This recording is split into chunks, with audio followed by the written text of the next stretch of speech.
ಎಲ್ಲೆಲ್ಲಿದೆ, ಏನ್ ಮಾಡಬೇಕು ಅನ್ನೋದಕ್ಕಾಗಿ ಒಂದು ಕಮಿಟಿ ಮಾಡಿದೆ. ಆ ಕಮಿಟಿ ಸದಸ್ಯರು ಕೊಪ್ಪಳಕ್ಕೆ ಬಂದಿದ್ರು. ಅದು ಎಲ್ಲ ಶಾಸಕರನ್ನ ಕರೆದಿದ್ರು. ನಾನು ಕೂಡ ಕೊಪ್ಪಳದಲ್ಲೇ ಇದ್ದಿದ್ದರಿಂದ ಜಿಲ್ಲಾಧಿಕಾರಿಗಳು ಸರ್ ತಾವು ಈ ಸಭೆಗೆ ಬರಬೇಕು, ತಮ್ಮ ಸಲಹೆಗಳನ್ನು ಕೊಡಬೇಕು ಅಂತ ನನಗೆ ಜಿಲ್ಲಾಧಿಕಾರಿಗಳು ನನಗೆ ಹೇಳಿದರು.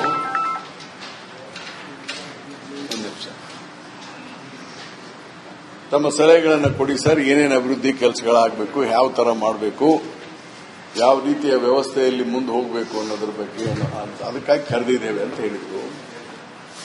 ಅದಕ್ಕೆ ನಾನು ಆ ಸಭೆಯಲ್ಲಿ ಅಟೆಂಡ್ ಆದ್ಮೇಲೆ ನಮ್ಮ ಆರ್ಥಿಕ ಇಲಾಖೆ ಅಧಿಕಾರಿ ವಿಶಾಲ್ ಅವರು, ಬಾಗಲಕೋಟ್ ಅಂತವರು ಸದಸ್ಯರು ಬಂದು ಈ ಕಲ್ಯಾಣ ಕರ್ನಾಟಕದಲ್ಲಿ ಕಳೆದ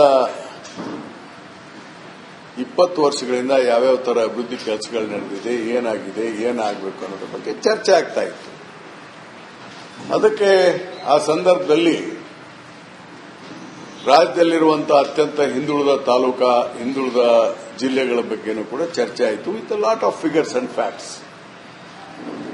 ನಾನು ಅವ್ರಿಗೆ ಹೇಳ್ತಾ ಇದ್ದೆ, ನನ್ನ ಸ್ಟೇಟ್ಮೆಂಟ್ ಅದು ನಾನು ಪತ್ರಿಕೆಗೆ ಕೊಟ್ಟಂತ ಸ್ಟೇಟ್ಮೆಂಟ್ ಅಲ್ಲ. First of all I want make it very clear and I want to talk always truth. ಆಮೇಲೆ ಇಲ್ಲಿ ನಾನು ಡ್ಯಾಮೇಜ್ ಕಂಟ್ರೋಲಿಗೆ ಬಂದಿಲ್ಲ. Please make it note that. ನಮ್ಮ ಪಕ್ಷ ನನಗೇನು ಹೇಳಿಲ್ಲ, ಮುಖ್ಯಮಂತ್ರಿಗಳು ಏನೂ ಮಾತಾಡಿಲ್ಲ, ಮತ್ತೆ ನಾನು ಡ್ಯಾಮೇಜ್ ಕಂಟ್ರೋಲ್ ಮಾಡಕ್ಕೆ ಇಷ್ಟನೂ ಪಡೋದಿಲ್ಲ. ವಾಟ್ ಐ ಟಾಕ್ ಅದನ್ನು ಹೇಳ್ತೇನೆ, ಧೈರ್ಯದಿಂದ ಹೇಳ್ತೇನೆ, ಅದ್ರಾಗೇನು ಮುಲಾಜಿ ಇಲ್ಲ. ಅದನ್ನು ದಯವಿಟ್ಟು ಇದನ್ನು ಗಮನಿಸಬೇಕು. ನಾನೇನು ಹೇಳಿದೆ ಅವ್ರಿಗೆ, ಹೌದಪ್ಪ ಇಷ್ಟೆಲ್ಲ ಆಗಿದೆ, ಇಷ್ಟೆಲ್ಲ ಉಳಿದಿದೆ, ಇದನ್ನೆಲ್ಲ ಮುಂದುವರಿಸಿ. ಆದರೆ ಕಾಮಗಾರಿಗಳು ಏನ್ ನಡೀತಾ ಇದ್ದಾವೆ ಕಲ್ಯಾಣ ಕರ್ನಾಟಕದಲ್ಲಿ, ಇಲ್ಲಿ ಗುಣಮಟ್ಟದ ಕಾಮಗಾರಿಗಳು ಆಗ್ತಾ ಇಲ್ಲ.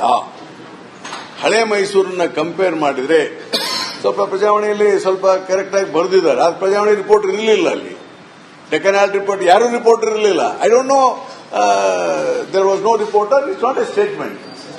ನಂದು ಅದರಲ್ಲಿ ಹಾಕಿದ್ದು ನೋಡಿದೆ, ನಾನು ಅದಕ್ಕೆ ಹೇಳ್ತಾ ಇದ್ದೀನಿ. ಅಲ್ಲಿ ಸ್ವಲ್ಪ ಗುಣಮಟ್ಟ ನಡೀತಾ ಇದೆಯಪ್ಪ, ನಮ್ಮಲ್ಲಿ ಯಾಕೆ ನಡೀತಾ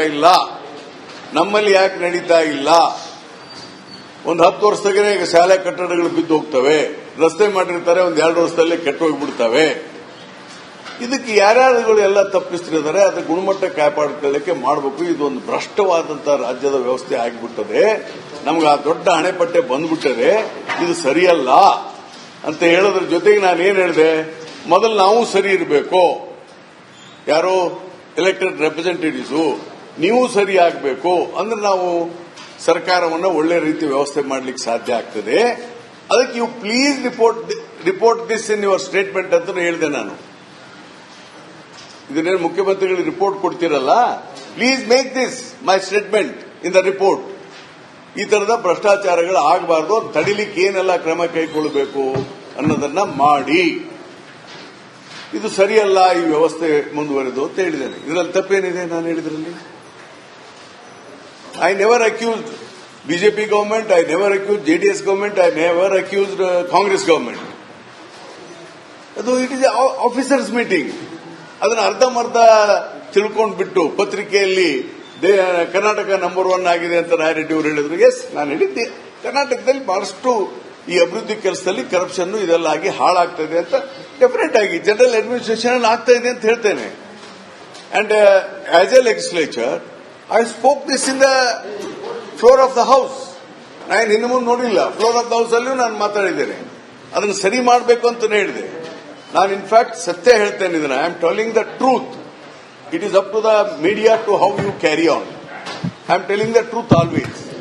ನೋಡಿ, ಕರ್ನಾಟಕದಲ್ಲಿ ನಾನು ಮೊದಲು ಹೇಳಿದ್ದೆ, transfers has become an industry. ಇದು ಸಿದ್ದರಾಮಯ್ಯ ಗೌರ್ಮೆಂಟ್ ಸಮಸ್ಯೆ ಅಲ್ಲ. ಇದು ಇತ್ತೀಚಿನ 10-20 ವರ್ಷಗಳಲ್ಲಿ ಈ ತರದ ಕರ್ನಾಟಕದಲ್ಲಿ ಆಗ್ತಾ ಬಂದಿದೆ. ಬೇರೆ ದೇಶದ ಬೇರೆ ರಾಜ್ಯಗಳಲ್ಲಿ ಇದೆ, ಅಲ್ಲಿ ಇಲ್ಲ ಅಂತ ನಾನು ಹೇಳಲಿಲ್ಲ. ಆದ್ರೆ ನಮ್ಮ ರಾಜ್ಯ ಸುಧಾರಣೆ ಆಗ್ಬೇಕನ್ನೋದು ನಮ್ಮೆಲ್ಲರ ಆಸೆ, ನನ್ನ ಆಸೆ. ಈಗ ನಾವೆಲ್ಲರೂ ಕೆಟ್ಟೋಗಿದ್ದೇವೆ, ಸರಿ ಇಲ್ಲ. ಅದ್ರ ಹಿಂದಿನ ದಿವಸನೂ ನಾನು ಮಾತಾಡಿದ್ದೆ, ಅದು ಪತ್ರಿಕೆಯಲ್ಲಿ ಬಂದಿದೆ. ಏನಂತ ಹೇಳಿದ್ದೆ ನಾನು? ಕರಪ್ಷನ್ಗೆ ಫಸ್ಟ್ ಕಾರಣ first day of the nomination. ಯಾವ ರಾಜ್ಯದಲ್ಲಿ ಕರ್ನಾಟಕದಲ್ಲಿ ಇಲೆಕ್ಷನ್ ನಡೀತದೆ, ನಾಮಿನೇಷನ್ ಕೊಟ್ಟ ದಿನದಿಂದಲೇ ಭ್ರಷ್ಟಾಚಾರ ಪ್ರಾರಂಭ ಆಗ್ತದೆ. ಇದು ಸತ್ಯ ಅಲ್ವಾ? ನಾವು ಎಷ್ಟು ಖರ್ಚು ಮಾಡ್ತೇವೆ, ಎಷ್ಟೆಲ್ಲ ಆಗುತ್ತೆ, ಇದಕ್ಕೆಲ್ಲ ಒಂದು ಎಲೆಕ್ಟ್ರಿಕಲ್ ರಿಫಾರ್ಮ್ಸ್ ತರಬೇಕು ಅಂತಾನೂ ಹೇಳಿದ್ದೇನೆ ನಾನು ಹಿಂದಿನ ದಿವಸ.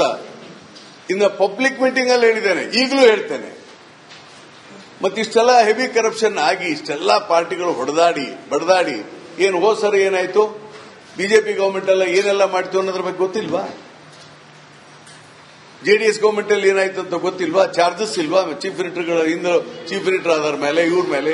ಇದು ಆಗಬಾರ್ದು, ಕರ್ನಾಟಕಕ್ಕೆ ಒಳ್ಳೇದಾಗಬೇಕು, ಇದ್ರ ಬಗ್ಗೆ ಒಂದು ಚಿಂತನೆ ಪ್ರಾರಂಭ ಆಗಲಿ ಅಂತ ಹೇಳಿ ನಾನು ಹೇಳಿದ್ದೇನೆ ಹೊರತು ಸಿದ್ದರಾಮಯ್ಯ ಸರ್ಕಾರ, ನಮ್ಮ ಸರ್ಕಾರ ಕರಪ್ಟ್ ಇದೆ ಅಂತ ನಾನು ಎಲ್ಲಿ ಹೇಳಿಲ್ಲ, ಹೇಳೋದಿಲ್ಲ. In fact I am appreciating our honourable chief minister. ಯಾಕಂದ್ರೆ ಇತ್ತೀಚಿನ ಬಜೆಟ್ ಬುಕ್ ತೆಗಿರಿ ತಾವು.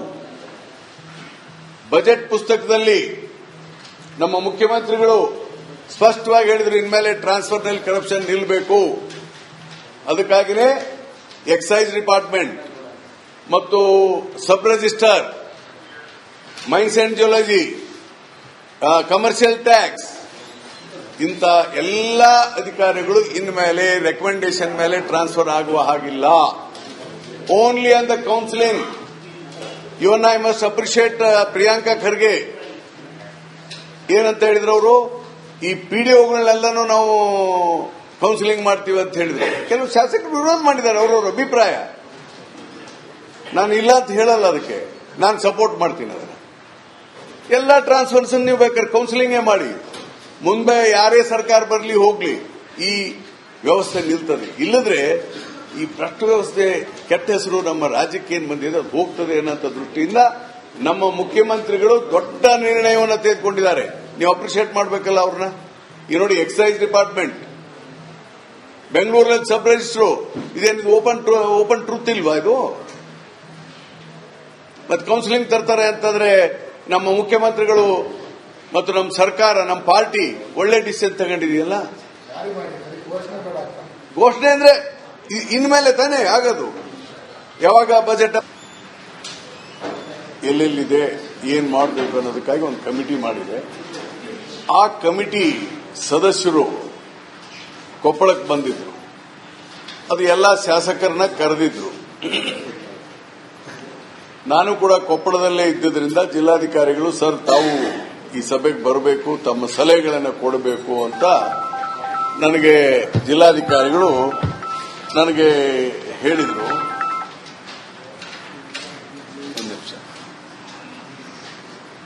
ತಮ್ಮ ಸಲಹೆಗಳನ್ನು ಕೊಡಿ ಸರ್, ಏನೇನು ಅಭಿವೃದ್ಧಿ ಕೆಲಸಗಳಾಗಬೇಕು, ಯಾವ ತರ ಮಾಡಬೇಕು, ಯಾವ ರೀತಿಯ ವ್ಯವಸ್ಥೆಯಲ್ಲಿ ಮುಂದೆ ಹೋಗಬೇಕು ಅನ್ನೋದ್ರ ಬಗ್ಗೆ ಅದಕ್ಕಾಗಿ ಕರೆದಿದ್ದೇವೆ ಅಂತ ಹೇಳಿದ್ರು. ಅದಕ್ಕೆ ನಾನು ಆ ಸಭೆಯಲ್ಲಿ